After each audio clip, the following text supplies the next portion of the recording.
but in my lowest years, when those times where it just feels like everything's, everyone has this, so I don't mind talking about it now. It's like, damn it, you start looking around, like, he's lucky, he's got a brother supporting him, and but people are having less kids, though, nowadays, no doubt. I mean, 3 or 4, 5, 6 if you're Catholic, that was the norm. It's certainly not the norm anymore. I mean, people have one and they just completely freak out. Oh, yeah. And they have 2 and they're like, oh my God, it's bedlam in this house. Especially if you get used to... If you don't have any kids up and you're over 30 or something, you are used to that lifestyle. Yeah, then you have them. Like all this mind space, Well, I think a lot of people are leaving it a bit longer now, just to get a bit more set up in life, so that when the kids do come along, if they come along, there's no issues, with money, and hopefully you got a house by then, and it's a bit easier than probably what our parents did. When you you went to boarding school for a little bit? For a couple of years, not long. A couple of years in Brisbane, 1986, 1987 in Brisbane, which was actually a lot of fun. I wasn't particularly academic, that's for sure, but I enjoyed it. I mean, I met a lot of great people, and I was playing in the rugby team and the cricket team and the basketball team and doing the music thing there, so that was great. It was good fun. Memorial Hall in Warra. It's funny out here, like really 100-year-old shut down service stations and halls and stuff. There's always a phone box. In the middle of nowhere. Telstra are kidding, no one's using that. Okay, well here's one for you then. I've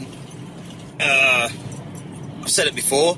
My father, great at business, or more like this. He was one of 4 poor kids, and what's interesting is 3 of those kids, like they'd fight for everything, like fight for ownership of everything, and that transfers to this day with money, right? So really, I've overanalyzed that. Like to be, there's people are created to really chase money if they're really poor, particularly, and they, Anyway, I'm saying that for a reason, because I never had that thought growing up, because maybe life was a bit easier for me in those my high school years, particularly. Just a Roachdale High School up there. So I always get a kick out of it now that we're in a cover band. Which for me, it's and for you, it's a second job, the greatest second job in the world. Am I right? That's it. Picking up a few $100 just for making girls dance. That's right. Are we going for petrol? We got plenty. But did you ever think it still takes up brain space though? It takes up like a good 30% of it's your life. Well, it's my life now.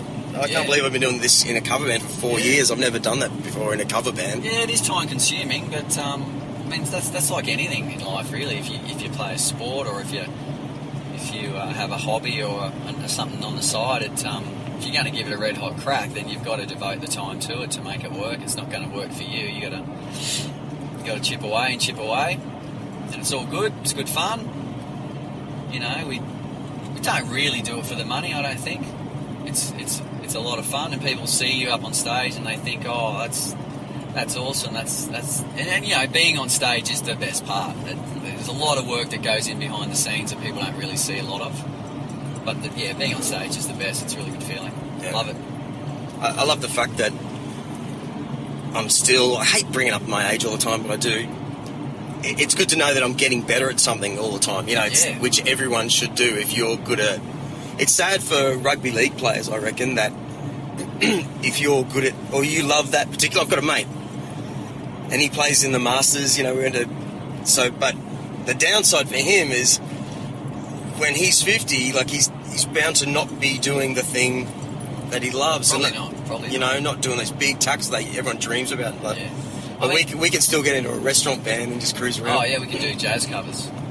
But, I mean, the thing is with football is they're a lot like models. It's pretty much over by the time you're 32. It's all over. Yeah. I've got to drink something, man. Even Listerine. Ugh. It's like Texas. Black gold. Yeah. Yeah, so that's a pretty cool thing. Cotton territory again. Oh, yeah, so going back to what I was...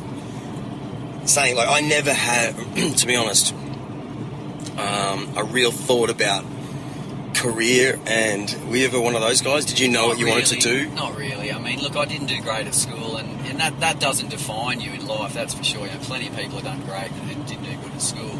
But I didn't go to uni or anything like that. My brother did, and both my sisters did, and I was pretty much the only one that did it. But, you know, I still chipped away and made a life for myself and enjoyed, you know, what I've done for work and met some incredible people and did a bit of travelling. And there's not really many other things in life that, you know, that's life. I mean, you chip away at life and you see some great things and you go to some great places, you meet some great people, and then you die. Yeah. So tell me, how come you're not on Facebook? I'm not on Facebook. Or were you ever? No, never was. No, never was. I don't know. Just I don't know if I want to be on it. Do I want to be on it? No. Well, no. Do you want to stare at your phone? Not really. Do you have a phone? No, I don't. If I had one, I would stare at it. That's what I mean. Yeah. I don't know. I don't know if I'll get on it either. Actually, I'm probably pretty sure I won't. You probably shouldn't, man. Yeah. I work with a lot of young people. You know, I'm probably the second or third oldest person in my little team of 10, and I see them and I just think, gee, I'm glad I'm not like that. Yeah. They're just fixated. And, yeah, it's just an addiction. What someone said on Facebook yesterday and posted on Facebook. No, I didn't see it. Yeah. And I don't really care. Yeah. I don't think it definitely, I'll spend nights just scrolling, and it's a common sort of thing now. Oh, sorry. People are saying it makes you dumb because you're not using a certain part of your brain as much. Like, what am I going to do tomorrow? The left side. I don't do that. I don't think, what am I going to do tomorrow? Because I'm just watching what Facebook, you know, I'm looking for things. But, you know, bluntly, what's the word? I'm actually, back in the day when I was in that band, Class Dismissed and Bull Rush, like back in the day. So early 20s, still had normal jobs and everything, but I remember having a book beside my bed. You know, I'm some young dude trying to manage a band, our own band, but my thought was, what am I doing tomorrow? What can we do tomorrow? In everything. I don't do that anymore. Ever since I got this phone in my hand. Yeah, I think it's probably a pretty good thing to catch up with people who you haven't seen in ages, and you can find people. But, you know, they say it's about keeping in contact with your friends, but if you haven't hung out with someone for about 10 years, they're probably not really your friend anymore. You know, I mean, they are, but they aren't. If you're not hanging out with people regularly, it's interesting to see what they're up to, but that's about it. Yeah. Yeah, and that's really all it is, man. Like, we're the guinea pigs for it too. That's kind of interesting. Yeah. For some reason, you know, I've given my entire life over to social media, and I'm hooked on showing people, even to the point of it is showing off. Like my first thought, and everyone does the same thing, but I really do it all the time. Like, I see something, this will be great for Facebook. Yeah. You know, and that's what a lot of people do. But the bad side of that is I've got a mate who hates it because he feels like he's not doing anything, and to have his mate, me, doing everything, totally trying to show that things are great all the time, it naturally drives him insane. You know, make him feel despondent. Yeah, like, or you know, like, everyone else is having a better life than me, which is how I felt back in the day. You know? I mean, I could post pictures of me on Facebook standing on the beach in Rio de Janeiro, but I don't. Or in Bali or Thailand or wherever, but I just don't. I show people those photos when I go home, the people that I want to show them to, and that's pretty much it. It's interesting. It's interesting because it's so normal, but you're the only person that I actually can't tell you another person I know that doesn't have a phone. Really? Or Facebook. Well, I only know a couple too. That lives in a tourist, you know, in surfers paradise. You know, you kind of want to know what's going on. How do you do that? Oh, I'm a big reader. Pretty big reader. What? Oh, you know, just the news and... Are we buying another slow? Yeah, he's sitting right on. Okay, 100. I guess. Well, not when there's semi-trails coming. Not unless you want to die. Yeah, read what?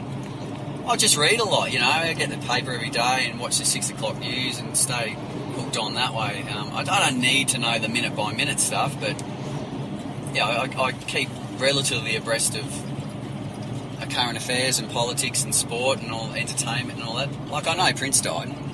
Yeah, right. Stuff like that. So... What about the chat room in the bulletin? Which paper? The bulletin? Yeah, I read the chat room. Okay. I read the chat I room. got hooked on that. I find it funny. Me too. I find it funny. Me too. I've said this a lot. I actually got hooked on that. That's what made me buy the paper for every day for 15 years, even on Saturdays. Because some people say some really interesting stuff and funny stuff, and other people say really silly things. So I get humour out of both of them. You know what's interesting for you is because you don't have a phone, you don't join the chat room. I don't join the chat room, that's correct. Ah, see, I've got my fake name. You know that. Are you going to tell it to me? No. I was, back in the day, this would have been 5 years ago, driving around painting swimming pools between Brisbane and just sunburnt, hot, angry, just doing something that I kind of liked, but it was just really hard. Yeah. Reading the paper, reading negatives every day, and getting to the chat room going, oh, yeah, well, this is what I think, and hiding behind a fake name, right, and hoping for a response. I could get on the chat room and put in some funny stuff, but I just choose not to. Right, how would you do it, bud? Oh, I've got a computer. I could just email it in, but Okay, email us. I don't want to get into a war with someone, You can see there's a couple of people on it who are in a bit of a war. Regulars. Just, I do have better things to do. Yeah, you know what I'm saying. But see, that's where everyone wants to say something. They do. Everyone's got an opinion. Yeah. And everyone's entitled to their opinion too, which I really respect. But people do say some silly things. There's those crows that woke me up this morning at about 5. Okay. All right. So what's the most rock and roll... Oh, can't even say it. What? I was going to say, what's the most rock and roll moment you've ever had? But now who can say those stories? Oh, it'd be censored for sure, wouldn't it? Yeah, but the tour I did with the Daisy Cutters, just filling in on drums with them, was just so much fun. Really good bunch of guys and good band, and really popular at the time, really too. well organised tour, which helped. And Triple J were giving them a bit of play at the time, and we dropped into Triple J on that tour and actually played on air during the Real Appeal, which was like the fundraiser they used to have for refugees and stuff. And yeah. What year was it? I think it was 2001. It was basically a month. It was just pretty much the whole of December. I think we wound up on about the 20th. We would have played probably kicked off in the last week of November, so it would have been Schoolies week. It would have kicked off. So I think it was about 25 shows in 30 nights. That's the biggest thing I've ever done. It was really cool. Wow. Sorry. Well, did that band continue on? Yeah, they did go on for a long time, actually. They probably did another 10 years after that, actually. Well, actually, why did they need you? What happened to the other drummer? Well, Peter, their drummer, was unwell at the time.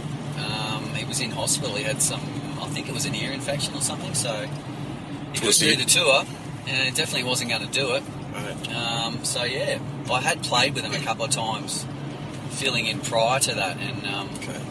Cam gave me the heads up only a couple of weeks beforehand that, hey, what are you doing for these couple of weeks? You might want to see if you can get some leave. We need a drummer. Right. So, how'd you meet him? Oh, I've just been seeing Cam's band. What's his full name? Cam Wilson. Right, is he the singer? Songwriter, guitarist, yeah. It's just met him very early on in his days in bands on the coast when original bands probably weren't the norm, in the late 80s, probably early 90s.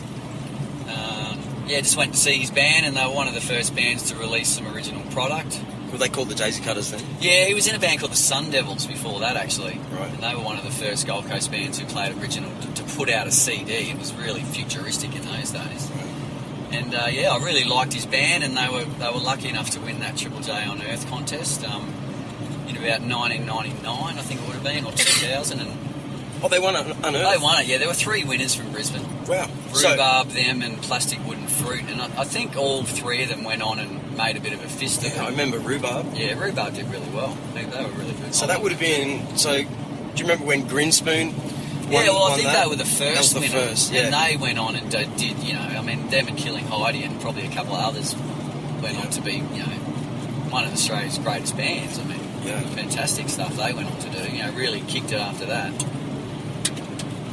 Rhubarb. When you hear old we would have done shows together.